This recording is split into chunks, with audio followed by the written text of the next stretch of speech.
في الصراحة الإخوان أول مرة كنصفق لشي سياسي، موقف تاريخي، موقف شجاع من أوزين، دخل طول عرض في الصحافة ديال التفاهة. نخليكم مع الفيديو، عطيونا الرأي ديالكم، خليونا شي تعليق زوين، بارطاجي، دير واحد لايك معاك ما تخسر والو. اسمع اخويا.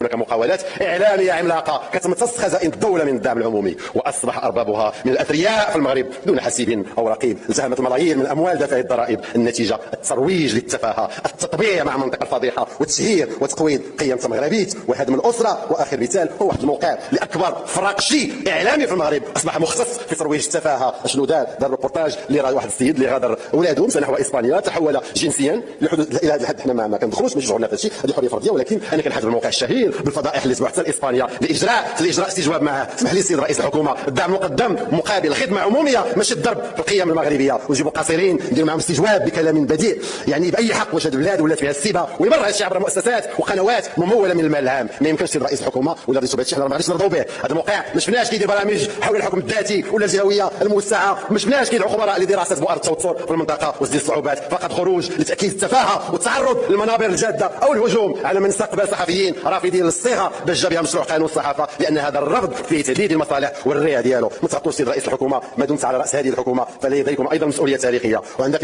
يخلعوك اقلامهم التافهه والتائهه. شوف راه نهار ينتقدوك الشعبيه ديالك كطلع، عرفتي علاش؟ حيت ما عندهمش مصداقيه والمغاربه عارفينهم عايقين بهم. نهار يمدحوك وهذا هو المشكل، عرف بان تما عاد الاسهم ديالك كتنزل. وطبعا مازال عندي عوده للموضوع. اما واحد الفراقشي اعلامي اخر فاشل في كل شيء، مسمي الواقع ديالو باسم المؤسسه التشريعيه ليوحي للناس انه ناطق باسمها، وهذا موضوع مازال خصنا نرجعوا للسيد الرئيس للمتابعه. والسيد لا علاقه له بالمهنه ولا بالصحافه. اللهم الابتزاز وانتحال الصفات، هذو هما اكبر مظاهر الفساد المتعفن في المقاولات الاعلاميه. سيد رئيس الحكومه هذو فعلا خاصهم الكراطه لتنقيه وتطهير المجال من العفن ديالهم. ولا كيخلعوكم انتم سيد رئيس الحكومه، حنا راه قادين بهم وغادي نتصداو لهم ابناء الوطن، لان حنا فعلا ابناء الوطن الحقيقيين، ماشي ابناء الريع واصحاب الاساليب الاسكوباريه العافنه والمقالات الهجوميه التافهه التي تثير الشفقه.